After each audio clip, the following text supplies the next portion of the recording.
Havendo número legal, invocando a Deus pela grandeza da pátria e a paz entre os homens, dou por aberta a sessão. Convido o nobre vereador Dr. Edson da Creatinina para proceder à leitura da ata da sessão anterior. Ata da 80ª sessão ordinária em 3 de outubro de 2012. Presidência dos senhores vereadores Paulo Messina, segundo suplente, Ivanir de Mello e Rosa Fernandes, ambos a convite. Às 14 horas, com a presença dos senhores vereadores Eliomar Coelho, Tio Carlos, Ivanir de Mello, Sônia Rabelo, Dr. Edson da Creatinina, Paulo Messina, Dr. Eduardo Moura e Tânia Bastos, 8. Assume a presidência o senhor vereador Ivanir de Mello e ocupa o lugar de secretário o senhor vereador Dr. Edson da Creatinina, ambos a convite. Encerra-se a sessão às 16h03. Aprovada a ata, passa-se ao grande expediente. O primeiro orador inscrito é o nobre vereador Dr. Edson da Creatinina, que dispõe de 10 minutos.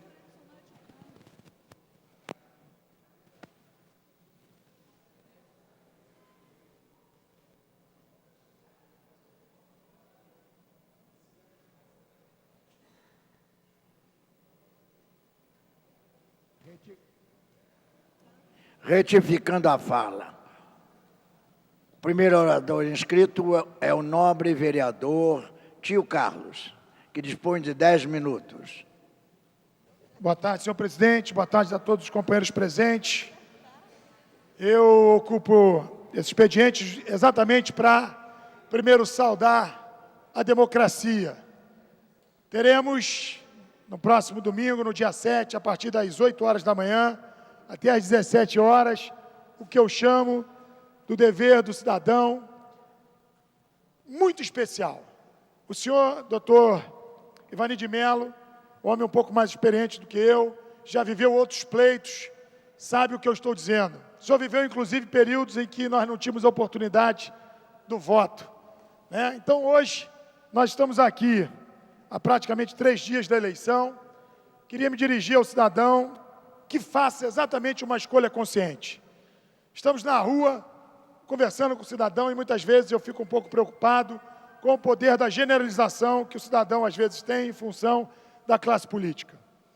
É temerário a generalização em todos os aspectos, não é só na política, não. Eu tenho muita preocupação quando aquele cidadão diz que todos os médicos são bons ou ruins, todos os advogados, profissionais, seja lá qual for a sua formação, de que uns são maravilhosos e temos aí exemplos horrorosos em todas as profissões. E eu digo isso para o cidadão que também digo que temos eleitores horrorosos. Temos aqueles que batem no peito e dizem: eu odeio política. E Bertolt Brecht já dizia, e ele tem até aqui, o pior analfabeto é o analfabeto político. É aquele que diz que odeia a política, mas esquece que é a política que mexe com o preço do feijão. Eu vejo, às vezes, algum taxista reclamando da classe política e dizendo que não vota em nenhum, porque todos os políticos não prestam. E eu já tive a oportunidade de dizer, conheço um monte de taxistas também que não valem nada, mas eu não posso generalizar. E nós temos uma relação com o cidadão. Acabamos de ver aí, temos aí uma eleição com alguns candidatos sendo impugnados, porque estavam dando cestas básicas. Isso nós sabemos que existem políticos que têm aquela política de manter o povo cada vez mais desinformado, eu não vou dizer burro, né, mas vou dizer desinformado, porque é a forma que eles têm de se perpetuarem no poder. Isso também compete ao cidadão, seja ele intelectual ou seja aquele que tenha pouco estudo. Conheço intelectuais que sentam na mesa do botequim e resolvem o problema de tudo, da saúde, da educação, tudo no discurso. Porque quando chega na segunda-feira, na terça, ele é um péssimo profissional, um péssimo cidadão. E alguns eu chego até a dizer, uma pessoa do mal. Porque não adianta. E esse meu momento de felicidade dizer que teremos a festa da democracia, expressada como uma eleição limpa, uma eleição com bastante responsabilidade, de escolhermos o futuro prefeito da cidade, seja qual for o futuro prefeito, teremos o entendimento que será o prefeito da cidade do Rio de Janeiro, seja qual for o seu partido. E eu aqui quero dizer, apesar de até entender que alguns companheiros, inclusive com mandato, vêm fazendo política baixa, política com P minúsculo, política dizendo, por exemplo, e colocando nos seus blogs, nos seus Facebooks, que os vereadores que votaram a favor do aumento de salário, covarde, covarde. Nós votamos aqui sim o que foi votado na legislatura anterior, até por aqueles que estiveram aqui, e uns abriram mão de salário, outros questionaram. Demagogia não, senhores companheiros vereadores. Verdade sim, o eleitor merece isso, verdade. Chega de discurso bonito. Então, seja qual for a sua proposta, apresente ao cidadão, deixe que ele avalie. Agora tem aí um viral na internet, os vereadores que votaram a favor do aumento dos seus salários, enganando o povo. Na verdade, que nós votamos aqui o aumento para a próxima legislatura, como diz a lei orgânica. Significa, inclusive, que se os deputados estaduais não tiverem aumento, os vereadores não terão aumento. Quem é que garante que esses que votaram sim aos subsídios, mantendo o que diz a Constituição, estarão aqui na próxima legislatura? Mas em troca do voto, aliás, em busca do voto, se busca todos os artifícios covardes. E eu me dirijo, inclusive, a alguns vereadores que têm assento nesta casa. Não sejam mentirosos, não sejam covardes. Converse com o eleitor da forma mais digna possível. E é isso que a gente pede. 8 horas da manhã de domingo, dia 7 de outubro de 2012. O cidadão que tem a responsabilidade de escolher os seus representantes no Poder Legislativo Municipal, faça de forma consciente. O voto em branco é lícito, então que se faça. O voto, anular o voto, é difícil, é temerário aceitar isso, porque não melhora em nada. E a expressão é: busque então se candidatar. Se o senhor acha que ninguém presta, então faça o exercício de se filiar a um partido político e se candidatar. E veja como é difícil aceitar muitas vezes a generalização. Então eu quero aqui dizer, como Brecht, eu até vou até ler aqui, hoje nós temos a oportunidade, o analfabeto político. O pior analfabeto é o analfabeto político. Ele não ouve, ele não fala, nem participa dos acontecimentos políticos. Ele não sabe que o custo de vida, o preço do feijão, do peixe, da farinha, do aluguel, do sapato e do remédio dependem de decisões políticas. O analfabeto político é tão burro que se orgulha e estufa o peito dizendo que odeia a política. Não sabe o imbecil que, na sua ignorância política, nasce a prostituta, o menor abandonado e o pior de todos os bandidos, que é o político vigarista. É aquele que dá voto, aliás, que compra o voto com dentadura, com cesta básica. Esse é o político vigarista. E eu Brecht termina dizendo aqui, e o pior do político é o político vigarista, pilantra, corrupto e lacaio das empresas nacionais e multinacionais. Isso foi dito, olha, Brecht viveu de 1898 a 1956. Se aplica perfeitamente aos dias de hoje. E é muito difícil.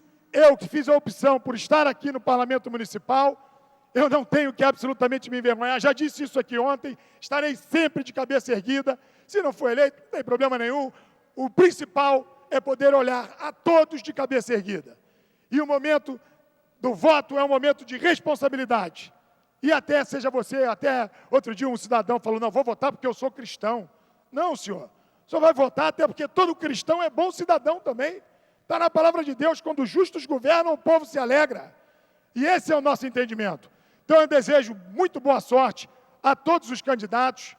Gostaria muito que a população pudesse votar em pessoas comprometidas com a causa pública. E aqui nós temos grandes exemplos nesta casa, e não são poucos. E espero imensamente que todo cidadão possa realmente não se ater às propagandas milionárias, porque alguns buscam a política, eu não entendo por quê. Quando gastam 10 milhões, 20 milhões numa campanha, eu não sei o porquê. É muita determinação pela causa pública. Então, cuidado com as campanhas milionárias. Vamos que Deus abençoe a todos, principalmente a democracia do nosso país, que foi uma conquista de um povo que lutou para que pudéssemos votar. Não abram mão de votar. Escolha um candidato, seja ele dentro do que a sua expectativa, com muito voto ou com pouco voto. Se o senhor votou no seu candidato e ele só teve o seu voto, orgulhe-se por ter escolhido um candidato para poder fazer jus, quer dizer, a sua representação nesta casa.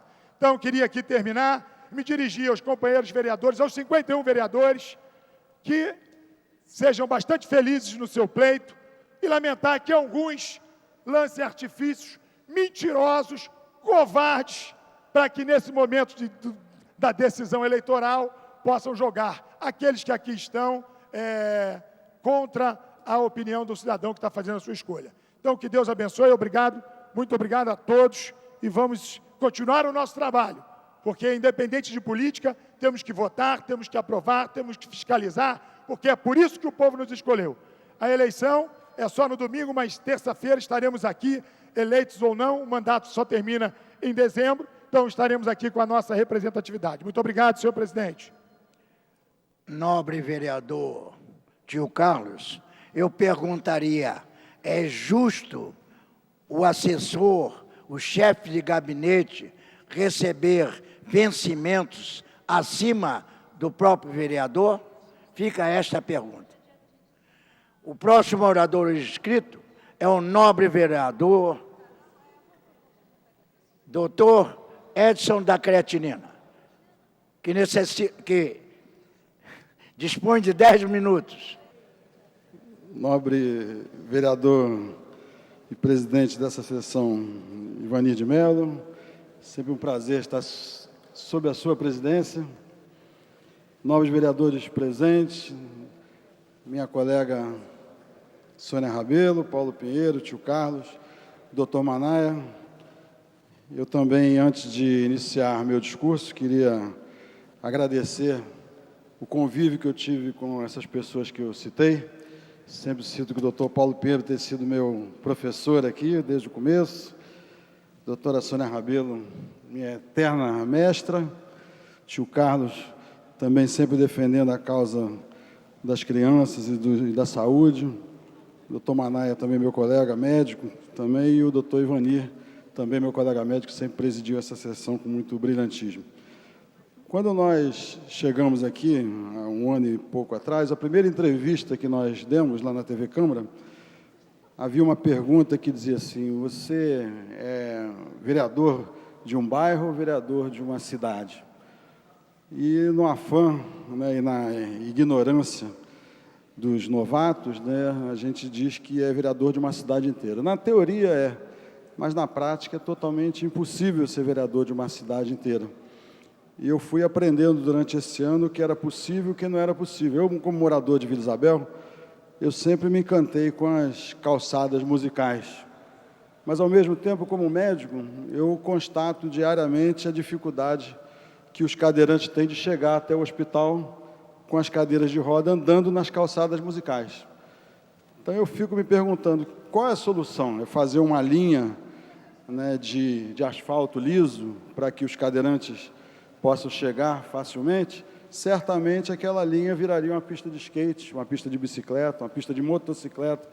Então, às vezes, não é fácil chegar no ponto ideal, mas certamente as rampas de acesso aos cadeirantes perto dos hospitais, isso é uma necessidade.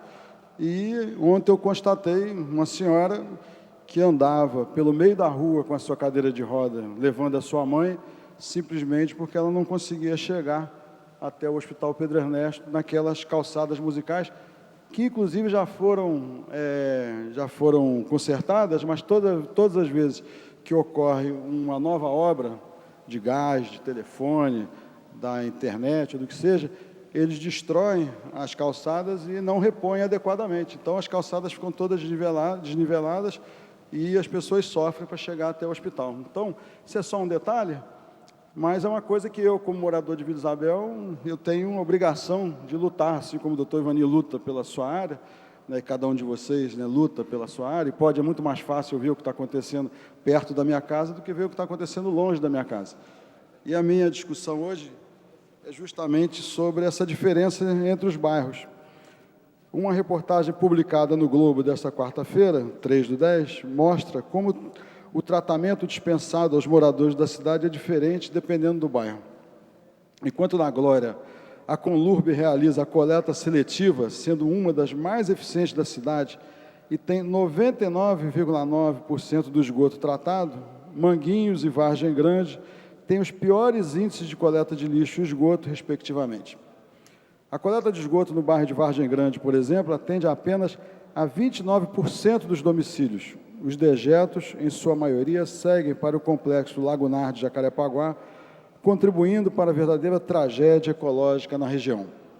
Mesmo considerando o fato de que o bairro da Zona Oeste é uma criança em comparação ao tradicional recanto da Zona Sul, esse fato é assustador. Em Manguinhos, 10% das residências queimavam, enterravam ou jogavam o lixo em terrenos baldios, nas ruas ou nos rios. O curioso é que no bairro vizinho de Higienópolis, todas as casas são atendidas. Os moradores reclamam com razão que as calçadas vivem sujas por falta de garis. Sabemos que o lixo acumulado atrai insetos e ratos, contamina os lençóis freáticos, polui o ar e pode causar diversas doenças. Encaminhei requerimento solicitando informações à Conlurb sobre o número de garis responsáveis pela coleta de lixo e varrição e quantas vezes o caminhão de lixo passa por lá. Aliás, tanto Vargem Grande quanto Manguinhos precisam de mais de um carrinho da Prefeitura, como no recapeamento das ruas, limpeza geral das calçadas e poda das árvores. Os especialistas ouvidos pela reportagem dão a receita para evitar esse tipo de situação: controlar o crescimento desordenado. Isso mostra que a tarefa é bem mais complexa do que parece, né? Na teoria é fácil, mas na prática é muito difícil. O conjunto de prédios do parque, construído no terreno do antigo perímetro DSUP, por exemplo, já dá sinais de favelização. Mesmo com toda a infraestrutura, como biblioteca, escola, UPA e clínica da família, é preciso mudar a mentalidade das pessoas e isso não está acontecendo. A situação desses dois bairros é um recorte perfeito da situação da cidade real, que não aparece na propaganda. Há muita coisa para melhorar, senhor prefeito, muita coisa mesmo. Essa é a última vez que eu ocupo essa tribuna nesse horário, e eu queria aproveitar e desejar boa sorte aos meus companheiros, a Sônia Rabelo, ao Paulo Pinheiro, o tio Carlos, e aos demais, né, esses são os mais próximos, ao senhor, logicamente, que vai competir também, e que foram muito amigos, né, muito companheiros, sempre me trataram com muito respeito. Eu aprendi muito aqui e queria agradecer especificamente a vocês quatro que estão presentes. Obrigado. O próximo orador inscrito é o nobre vereador, doutor Paulo Pinheiro, que dispõe de 10 minutos. Senhor presidente, senhores vereadores presentes, Edson da Creatinina, vereador Tio Carlos, vereadora Sônia Rabelo, vereador Ivani de Mello, presidindo a sessão. Nós estamos aqui sempre os mesmos aqui nesse horário, né? Com campanha eleitoral, sem campanha. Eu estava brincando ali com a minha colega ali da mesa, Cristina, que ela está dizendo que eu estava falando pouco, é que eu estou cansado mesmo. Estou cansado e às vezes a gente para falar aqui tem que ter vontade. Falar para pouca gente ouvir, né? Ou para alguns até virar as costas e fazerem gracinhas, tem que estar com energia. Às vezes a energia está direcionada para outro local. Mas eu queria fazer 2 pequenos comentários. Hoje é o último plenário antes das eleições. Próxima terça-feira, vários de nós vamos estar aqui presentes, mas já sabendo se seremos ou não vereadores no ano que vem. E eu acho que era importante a gente conversar sobre coisas que falamos o tempo inteiro e que muitas vezes não conseguimos convencer as pessoas disso. E o discurso que falou o vereador Tio Carlos, acho muito importante. Ele citou Bertolt Brecht, e eu vou pegar um pedacinho da fala dele e adaptar para os anos 2015, 2012. Ele não sabe que o custo de vida, o preço do feijão, o preço do peixe, da farinha, do aluguel, do sapato, do remédio, depende das decisões políticas. É verdade.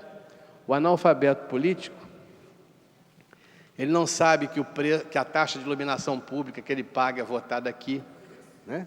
Ele não sabe que o bilhete único é discutido aqui, ele não sabe que a licitação das vans é feita com a nossa anuência, ele não sabe que essa decisão de aumento de salários discutível que o tio Carlos estava reclamando há pouco é feita aqui, por exemplo, que se quis fazer com a questão do aumento salarial, foi uma grande confusão. Me achei, no momento, agredido, até hoje não engoli aquele momento em que eu fui agredido, mas o tempo passa e a gente aprende. Eu simplesmente vou continuar dizendo a mesma coisa que disse naquele dia. A minha proposta, eu não acho que o aumento salarial de 62% seja irregular. Eu só acho que ele foi descabido naquele momento, no meio da legislatura. Agora, que era o momento certo de discutirmos, o que eu estava propondo, e tentei estudar um pouquinho o que diz a Constituição, e aí é que há o rolo dos que enrolam, como você falou, e o rolo dos que enrolam para o outro lado. A Constituição, em momento algum, diz que você obrigatoriamente tem que chegar ao teto. Você não é obrigado a dar um salário de 75% do deputado estadual. A emenda que eu fiz e que, lamentavelmente, não consegui assinaturas, dizia que nós, até para nos preservarmos como parlamentares, para sermos mais bem vistos pela sociedade que nos observa, para que a gente possa até ficar mais tranquilo, nós poderíamos rediscutir uma maneira diferente do nosso aumento salarial, independente da indexação e da cascata. Tem tantas outras coisas que estão discutindo aqui sobre nós, sobre o 14º, 15º, sobre tanta coisa, tanta gente fala tanta besteira, tem um candidato aí que está se propondo a ser candidato para não receber nada, não é verdade? Poxa, que bom, eu gostaria que ele fosse, ele já cumpriu outros cargos públicos, eu gostaria que ele não ganhasse nada nos cargos públicos que ele já cumpriu, mas tudo isso vale nesse momento. O que eu lamento profundamente é que nós estamos hoje num momento importante da decisão política, né? Tem um debate hoje que é o debate mais importante de todos, apesar de ser feito sob medida para nem a Gabriela assistir. A Gabriela vai ficar tão cansada do capítulo, vai dormir, não vai assistir o debate, porque é depois da Gabriela. As pesquisas apresentam números, de certa forma, estranhos, sem que a gente tenha qualquer dúvida em relação à pesquisa, mas um candidato tem subido claramente na cidade e o outro tem chegado no teto. O do teto sobe mais e o que está subindo não sobe tanto. Pode ser que existem as pesquisas de arrumação, né? Pode ser que ainda surja daqui a pouco uma pesquisa de arrumação que compense essa não subida agora, mas depois do tempo. O que importa, e quando a gente discute aí que era importante ter o segundo turno, é para que essas questões fossem discutidas. Nós estamos fechando aqui esse período antes da eleição com vários e vários pontos que são responsabilidade desta casa, responsabilidade nossa, vereadores, que não foram acertados.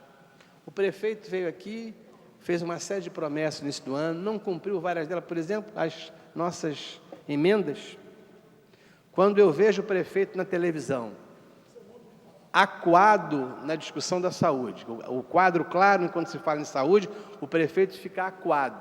Ele reconhece que está difícil, ele sabe que teve avanços, mas que a situação precisa mais. Entre as coisas mais, ele podia ter resolvido várias delas. Os recursos para que ele ampliasse o número de leitos de CTI foram pedidos, pelo menos por mim e por outros vereadores, 3 anos aqui, e vão ser repetidos agora no 4º ano. O aumento dos leitos de CTI. Eu deixei o Miguel Couto em 96 com 9 leitos de CTI. Estive lá hoje, estão lá os 9 leitos de CTI. Não aumentaram um leito, mas fizeram uma suntuosa obra do lado, onde puseram 32 leitos de CTI que não servem para aquele hospital, mas servem para a cidade inteira. O Souza Aguiar, o Salgado Filho, a mesma coisa, o Hospital da Piedade, que visitei ontem, a mesma coisa. Na saúde, é claro que há uma falência, e lamento, cobro dessa casa, vai carregar nesta legislatura a não abertura de uma comissão parlamentar de inquérito para discutir a falência da proposta de política de recursos humanos da saúde. Está falida, nós vamos pagar por isso no ano que vem. Não sei quem será o prefeito, nem sei se o atual prefeito ganhar as eleições, se o secretário de saúde será o mesmo. Espero que o próximo secretário, ou o atual, pensem bem nisso que eles estão fazendo em relação à política de recursos humanos, para que eles possam entender melhor. A proposta do aumento salarial que tínhamos feito é exatamente isso aqui, uma proposta que não fosse em cascata, que usássemos outros parâmetros. Fomos mal interpretados, o presidente da Casa interpretou mal aquele dia a minha colocação, e eu tenho dito constantemente a mesma coisa. Eu acho que nós precisamos rever essas discussões aqui na Casa. A questão do funcionamento da Casa, a questão dos gastos da Casa, a questão da informatização da Casa. Nós temos muitas coisas para fazer. E esta Casa deve uma série de coisas. Votamos um plano diretor que, lamentavelmente, é só para se dizer publicamente que votamos o plano. Várias coisas do plano não aconteceram. Tivemos votações vergonhosas, que envergonham essa Casa. Esses cidadãos estão nessa fila ali, várias vezes se ajoelharam e tamparam os ouvidos e os olhos para não ouvirem nem verem o que votamos aqui. O Peu das Vargens é um exemplo disso. O Peu das Vargens é uma das votações mais incríveis feitas numa Casa Legislativa, aconteceu aqui. E está nos anais. Alguém vai analisar isso adiante. Votamos aqui uma taxa de iluminação, claramente, uma função de entregar aos vereadores, especificamente a um vereador, a sua tarefa de carregar a cruz nas costas. A cruz é sua, carregue. Você faça a taxa de iluminação pública que eu quero, mas não tenho coragem de fazer. Votamos aqui o projeto das OS, que hoje está se vendo que é uma falácia. Não avançou em nada a saúde com as OS. Temos aqui na educação fatos que ainda não entendemos. Nas audiências públicas estamos vendo aqui os 55 milhões pagos para transformar a FETranspor num inspetor de alunos, porque hoje a FETranspor é um inspetor de alunos, ela controla a frequência. Isso não foi explicado. Nem a educada e fina secretária de Educação conseguiu explicar isso. O não cumprimento dos 25% da educação. Se esses argumentos não fossem suficientes para que nós saíssemos esse ano dessa casa com a responsabilidade, não temos a aprofundar essa discussão. Discussão essa que merecia ter sido mais bem feita, mas que pecou pela questão do rolo compressor. Eu espero, e é esse o meu último discurso aqui antes das eleições, espero que ano que vem, para esse ano vamos acabar como estamos, mas espero que ano que vem nós tenhamos nessa casa uma oposição mais respeitada, uma oposição que se faça respeitar também. Porque muitos daqueles que fingem ser oposição no Facebook, no Twitter, lá na rua, que se vestem de verde, de amarelo, de azul, com várias cores, e se dizem de oposição lá fora, aqui são exatamente parte do rolo compressor que não quer a discussão. Eu me lembro perfeitamente, quero deixar 2 episódios do deputado Ivanir de Mello, que deixam a gente, sempre que eu digo que tenho orgulho de ser parlamentar, em determinados momentos eu não tenho orgulho de alguns colegas parlamentares. Eu vi uma coisa muito inusitada na minha vida. Vou escrever um livro, já decidi que eu tenho 63 anos.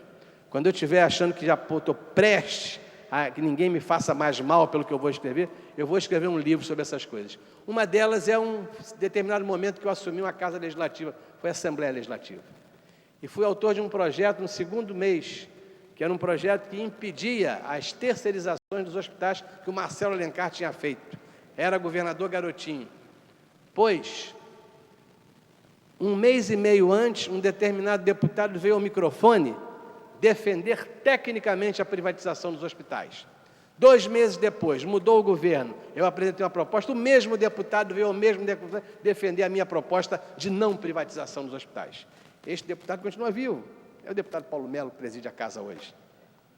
Está lá ele. Este é perfeito para poder tomar a posição que ele gosta em qualquer momento. Não tem, ele é inalcançável na sua posição de se modificar em relação a tudo.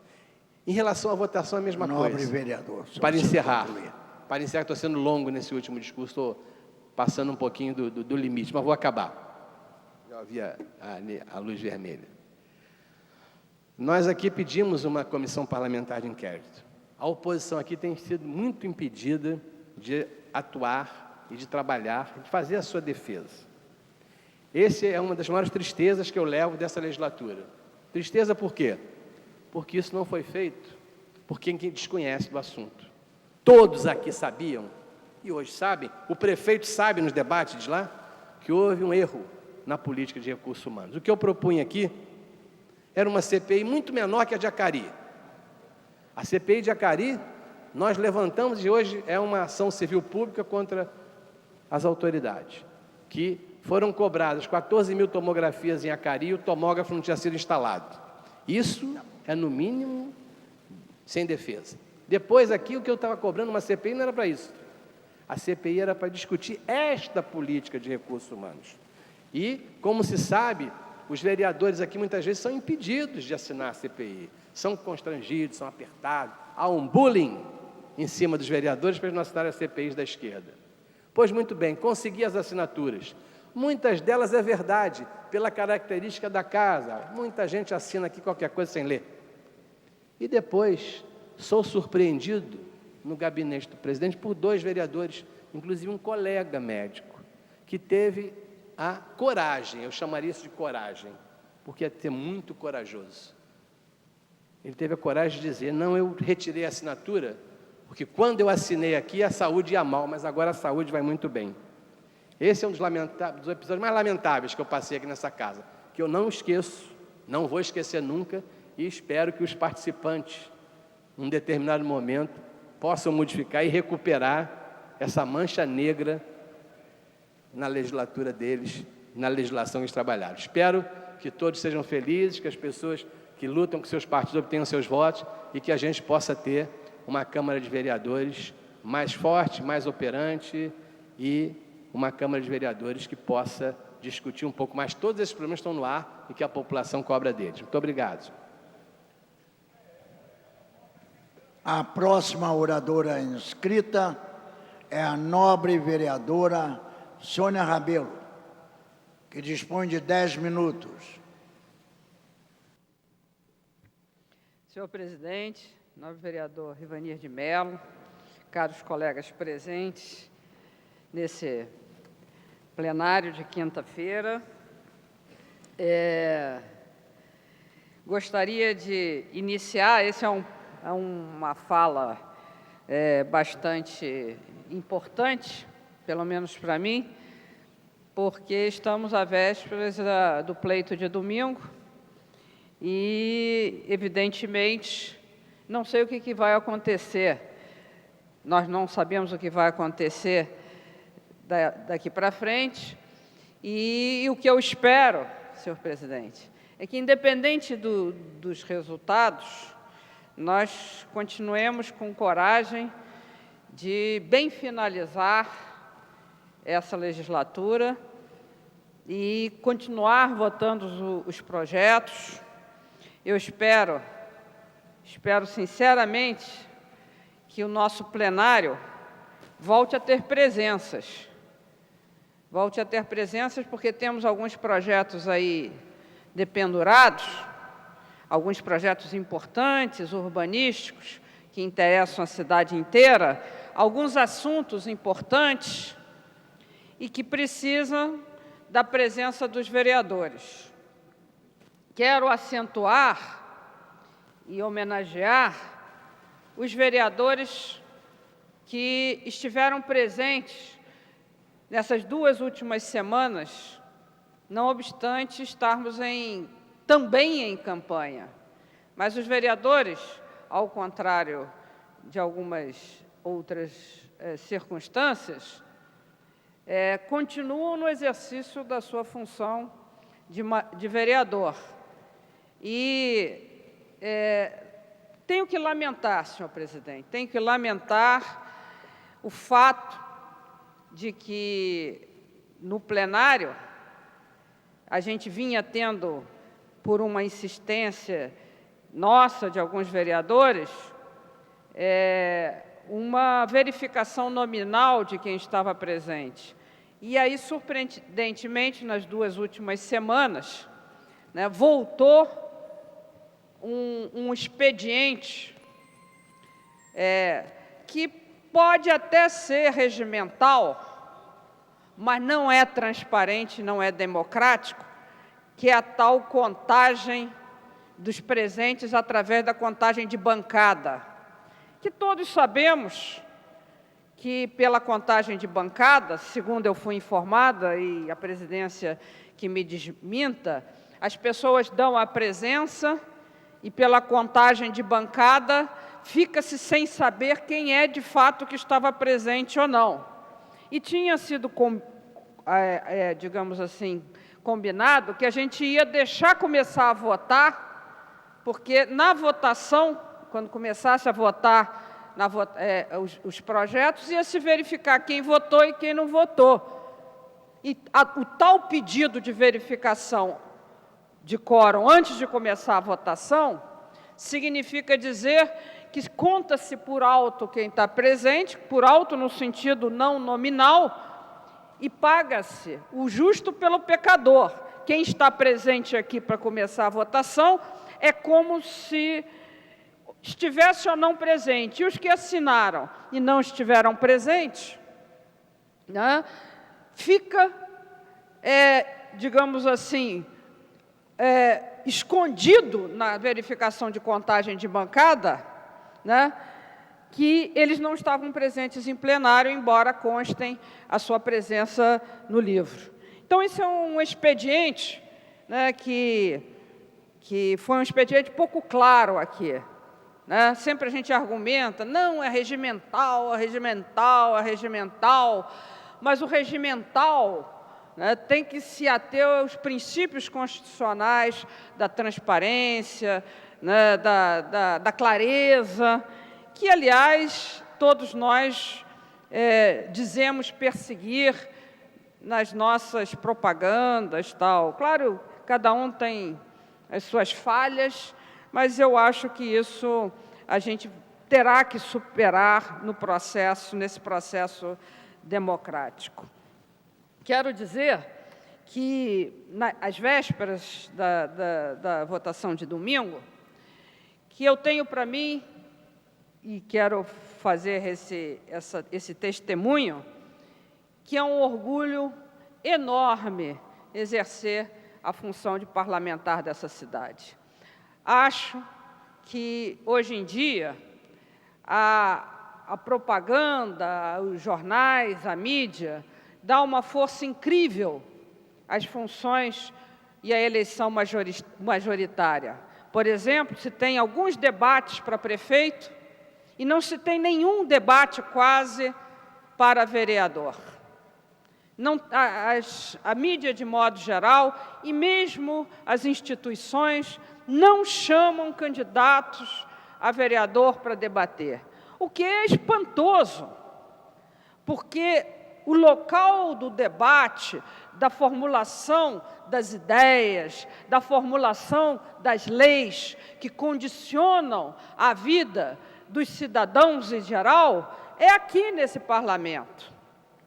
Ou seja, vamos eleger 51 vereadores, desses 51, bastam ter 26 em plenário para, numa votação de maioria absoluta, ou na maioria simples de 17 votos, fazer leis, 17 vereadores não nominais, podem fazer leis que condicionam a vida de 6,5 milhões de habitantes. Basta apertar esse botãozinho e, numa votação de lei ordinária, nem precisa apertar botãozinho nenhum, porque, de acordo com o regimento, é só permanecer como está.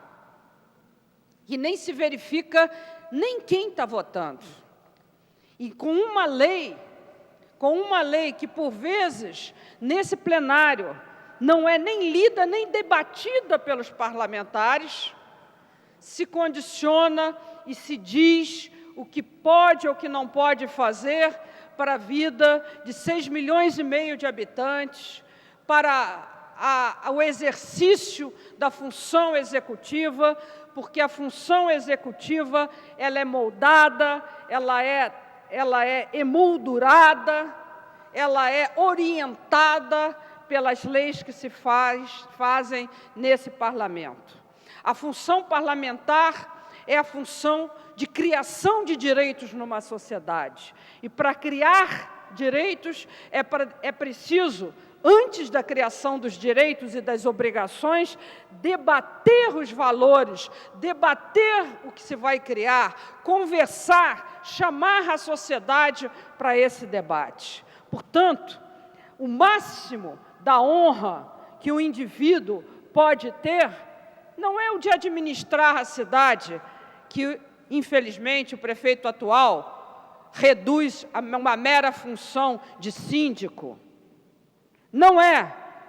Mais do que a função de síndico, mais do que a função de administração, é a função parlamentar, de criação do direito, de criação de direitos e obrigações, do debate de ideias, o do debate de valores que deveria ser objeto da ação parlamentar nessa Casa Legislativa. Por isso, o exercício da função parlamentar, e também digo, presidente, não é a quantidade de leis que faz o parlamento, é a qualidade de leis que se produz na casa que qualifica ou não a função parlamentar. Portanto, nós temos de dizer que neste 1 ano e 8 meses que estamos aqui nessa casa, foi uma honra inenarrável participar, na medida do nosso possível, de todos os debates que nós achamos relevantes trazer aqui ao Parlamento. Tenho que dizer que, na minha perspectiva, aqui foi uma satisfação enorme estar na convivência dos colegas. Espero, sinceramente, que eu seja reconduzida para levar adiante o nosso projeto de ampliar os debates de criação legislativa nessa casa. Mas, independente disso tudo, quero dizer que eu estou honrada por ter combatido aqui um bom combate e de não ter perdido a fé. Muito obrigado, senhor presidente. Gostaria de, neste momento, no final das atividades antes da nossa eleição, de dizer aos companheiros que foi uma satisfação, foi um orgulho em estar aqui presidindo todos os dias as sessões da Câmara dos Vereadores na sua primeira parte. Portanto, sem participar da mesa diretora, eu acredito que cumpri a minha missão participando como presidente na primeira parte da nossa sessão. Não havendo mais orador inscrito, a palavra fica franqueada. Não havendo manifestação por parte dos senhores vereadores, a sessão fica suspensa até às 15h40. Está suspensa a sessão.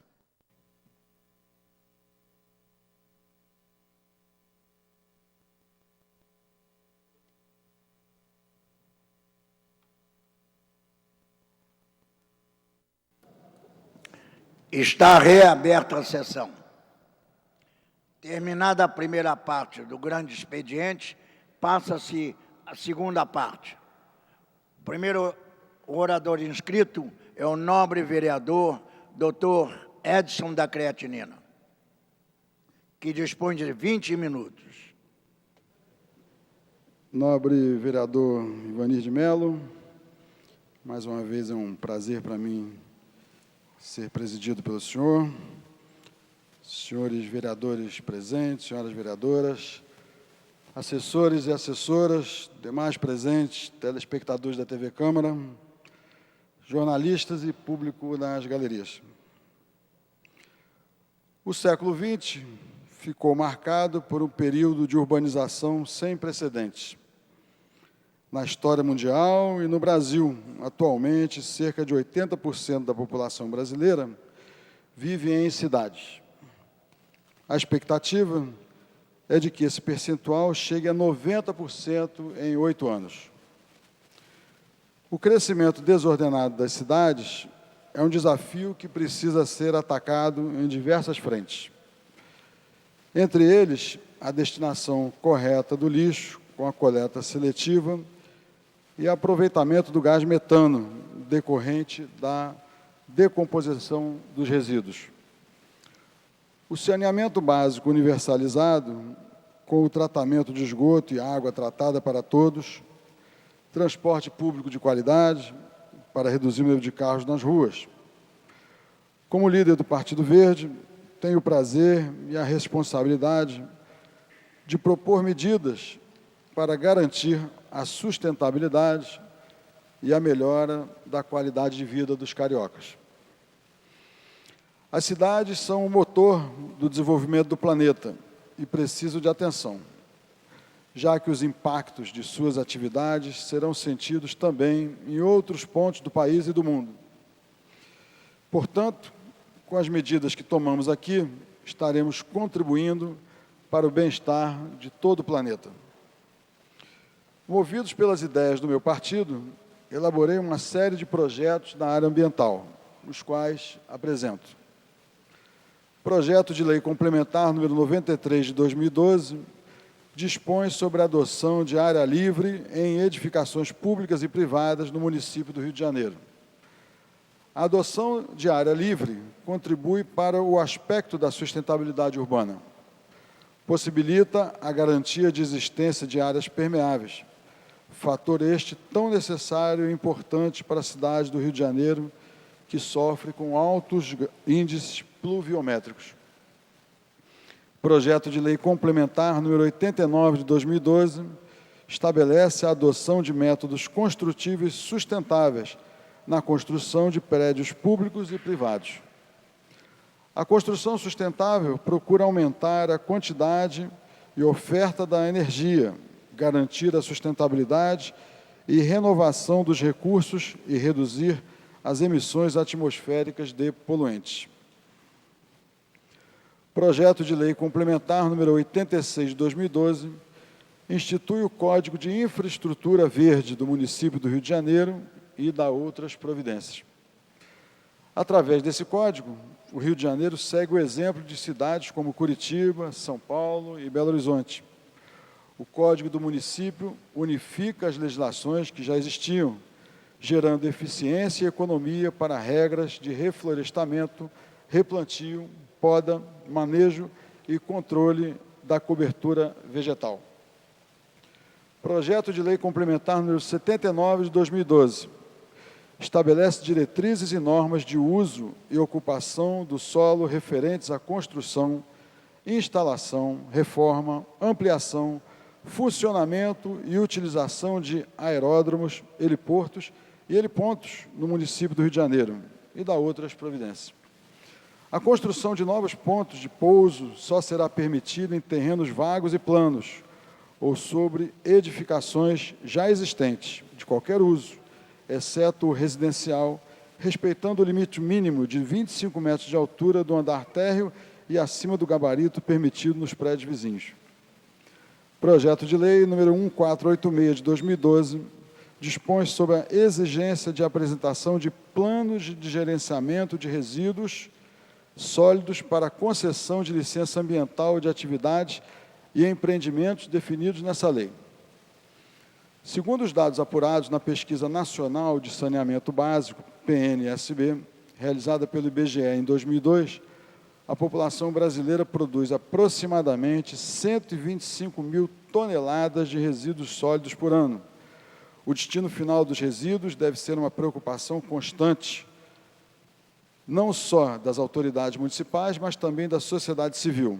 Desta forma, todos aqueles que geram resíduos que, de alguma maneira, venham comprometer as condições naturais do ambiente ou a saúde da população, deverão promover ações para um descarte responsável. A elaboração de um plano de gerenciamento de resíduos sólidos, como proposto nesse projeto, constitui um instrumento eficaz para o planejamento e controle dessas ações. Projeto de Lei 1438 de 2012 dispõe sobre o armazenamento de agrotóxicos e biocidas no município do Rio de Janeiro e sobre o descarte de suas embalagens. Defensivos agrícolas, pesticidas, praguicidas e veneno. São muitas as formas de se referir ao produto inserido na categoria agrotóxico.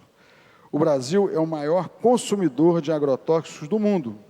Só em 2011 foram vendidas cerca de 730 mil toneladas dessas substâncias no país, sólidos para concessão de licença ambiental de atividades e empreendimentos definidos nessa lei. Segundo os dados apurados na Pesquisa Nacional de Saneamento Básico, realizada pelo IBGE em 2002, a população brasileira produz aproximadamente 126 mil toneladas de resíduos sólidos por ano. O destino final dos resíduos deve ser uma preocupação constante, não só das autoridades municipais, mas também da sociedade civil. Dessa forma, todos aqueles que geram resíduos que, de alguma maneira, venham comprometer as condições naturais do ambiente ou a saúde da população, deverão promover ações para um descarte responsável. A elaboração de um plano de gerenciamento de resíduos sólidos, como proposto neste projeto, constitui um instrumento eficaz para o planejamento e controle dessas ações.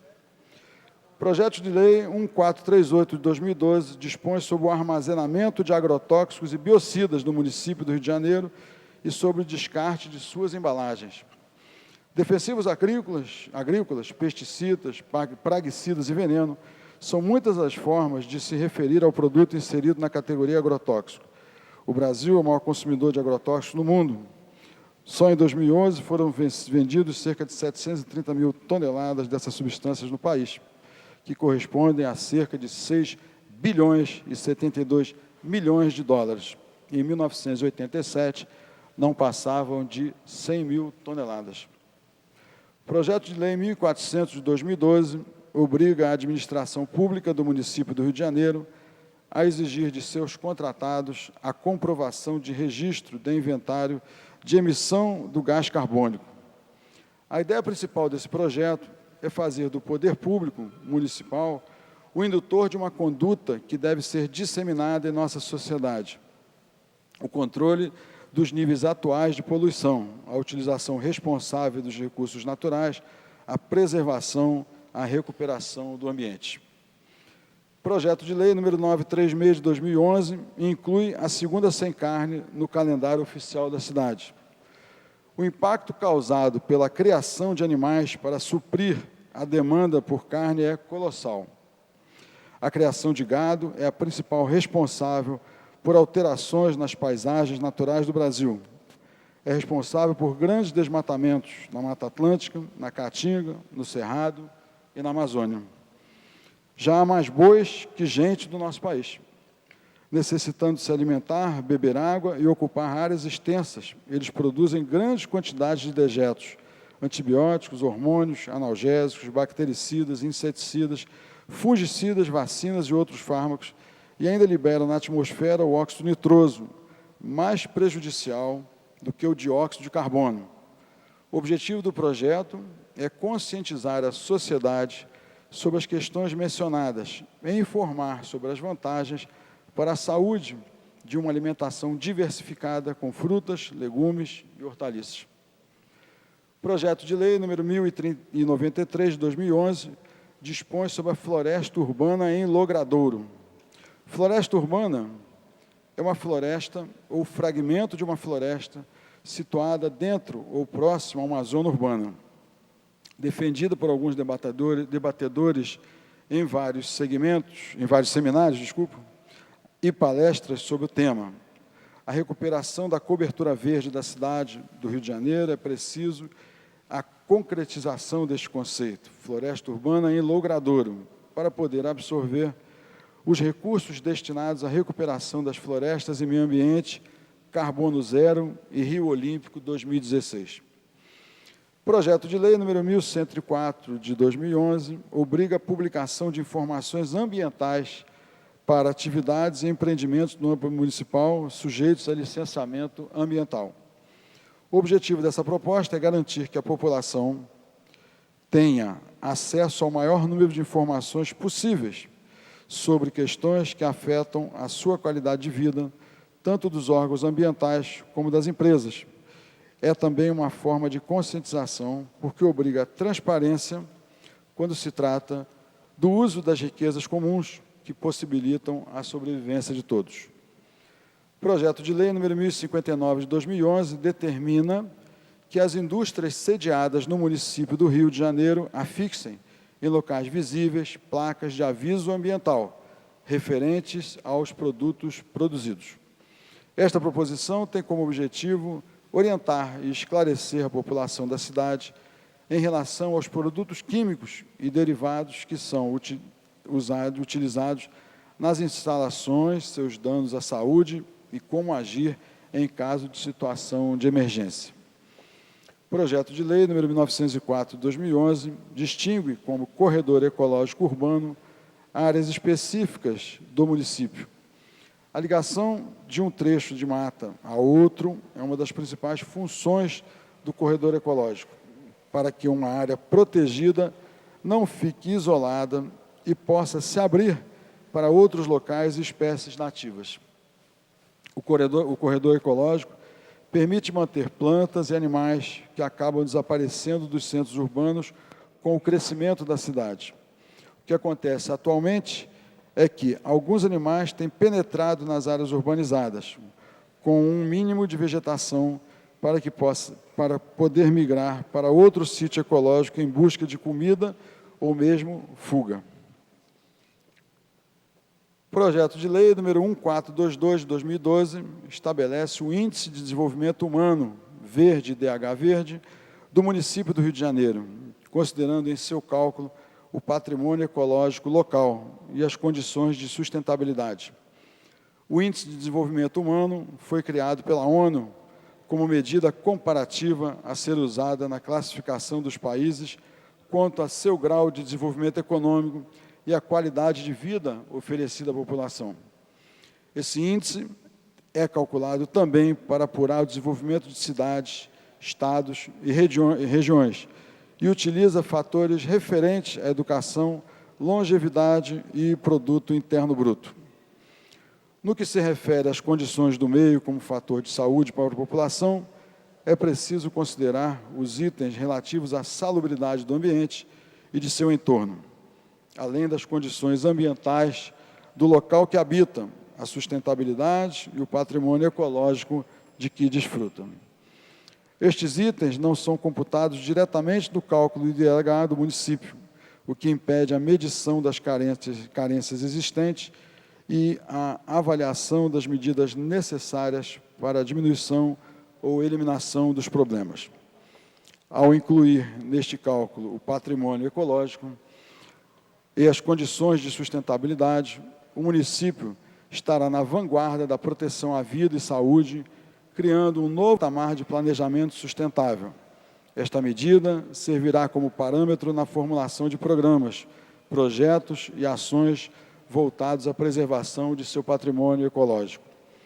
Tenho certeza de que cumpri meu papel na busca por uma cidade mais sustentável, com maior qualidade de vida para a população. No entanto, é importante e necessário integrar as diferentes esferas de governo, pois os desafios são gigantes e o município sozinho não tem condições nem competência para solucionar todos os problemas. Ideias como a municipalização dos serviços de saneamento, defendidas pelo Partido Verde, devem ser discutidas para garantir maior eficiência, rapidez e abrangência na prestação do serviço. Enfim, após 1 ano e 8 meses de mandato, quando aqui cheguei a exatamente esse tempo, eu tinha projetos unicamente na área da nefrologia e assim conseguimos aprovar as leis do Dia Mundial do Rim, as leis da obrigatoriedade da dosagem da creatinina e o exame de urina na rede municipal de saúde, a lei tão discutida da segunda sem carne, a lei da colocação de brinquedos para pessoas com deficiência em clubes e associações não municipais, e a lei agora da transparência, né, que obriga as construções a mostrarem para toda a população as condições em que aquelas obras vão ser realizadas. Me sinto extremamente satisfeito após esses 18 meses, porque aprendi nesse plenário não só a me conduzir como vereador, como acho que cumpri meu papel de vereador com os requerimentos de informação, com as emendas de orçamento, que faremos outras a partir de agora, com a minha presença constante aqui nesse plenário, com a ética com que me conduzi diante dos meus pares e diante da população que me elegeu. Espero que nas próximas eleições tenhamos a sorte de poder permanecer nesse plenário e nos esmerarmos para nos conduzirmos da mesma forma que até agora eu me conduzi. Obrigado e boa tarde. Não tendo o orador utilizado toda a parte destinada à segunda parte do grande expediente, a presidência franqueia a palavra. Com a palavra, a nova vereadora Márcia Teixeira, que dispõe de 2 minutos, Excelência. Bom, boa tarde, senhor presidente, vereadores, funcionários, aqueles que estão nos assistindo pela TV Câmara. Hoje eu gostaria de falar sobre uma comunidade que nós estivemos ali caminhando e nos deparamos com algo muito desumano, um descaso total ali em Colégio. E é um lugar abandonado e, por estarem próximos à SEASA, muitos moradores da área se sustentam com trabalho de reciclagem de caixotes de madeira para revender na própria SEASA para os feirantes. Agora, como se isso não bastasse, o estado de pobreza extrema em que vivem essas pessoas, agora elas estão proibidas de entrarem ali na SEASA com as suas carroças para buscar os pedaços de madeiras e caixotes velhos que sempre ficam ali abandonados. É de constranger essa situação. Os moradores dizem que é a ordem do presidente da SEASA, há 2 meses isso. São impedidos. E essas carroças são puxadas por animais. Eles só podem entrar se forem eles mesmos puxando a carroça. É tudo uma desumanidade, está tudo errado. E essas pessoas saem debaixo do sol, têm que subir uma rampa para buscar os caixotes velhos e depois voltam carregados de peso nas costas. E tinha que ter um transporte apropriado disponível para eles. Todos nós sabemos, claro, que a SEASA é administrada pelo Estado, mas o cidadão não quer saber, senhor presidente. Eles querem que o problema seja resolvido, pois mexe com a sua sobrevivência e dignidade. E o que me fica, assim, eu fico revoltada, é que a prefeitura, com essa propaganda enganosa, mascarada e de mentira, de Somos um Rio, mostra um rio totalmente maquiado, mascarado. E o que eu estou vendo? Estamos vendo vários rios sujos dentro de um rio. Em pleno século XXI, com toda a tecnologia à disposição, mas essas pessoas vivem na Idade Média, sem educação, sem saneamento básico, sem água limpa. Então, eu faço um apelo aqui aos secretários do Estado e da Prefeitura para que faça uma vista à comunidade Para Pedro, no bairro de Colégio. Por que isso? Nessa semana que antecede as eleições. Porque eu não tinha me deparado com essa situação ali no Para Pedro. É um descaso, é uma condição subhumana, onde eles querem trabalhar e estão proibidos de trabalharem. Infelizmente, a propaganda que nós temos visto é uma propaganda enganosa da Prefeitura, mostrando um rio que não é um rio maravilhoso, da cidade maravilhosa, é um rio de mentira. E eu desejo a todos os meus colegas aqui boa sorte nessa reta final, que Deus possa nos abençoar a cada dia. Obrigado, viu, presidente? Encerrado o tempo destinado ao grande expediente, não havendo matéria a ser examinada no prolongamento, passa-se à ordem do dia. Pela ordem, nobre vereador, doutor Ivanir de Mello. Senhor presidente, solicito verificação de quórum. Solicitado verificação de quórum, presidência, quero os senhores vereadores que tomem seus assentos. Primeira bancada, 2, 3, 4, 5, 6 senhores vereadores. Segunda bancada, nenhum senhor vereador. Terceira bancada, nenhum senhor vereador. Quarta bancada, 2, 3 senhores vereadores. Mesa 1. Total de 10 senhores vereadores, não há quórum para deliberar nem dar prosseguimento aos trabalhos. A presidência, antes de encerrar, convoca a sessão ordinária para a próxima terça-feira, às 14 horas. Está encerrada a sessão.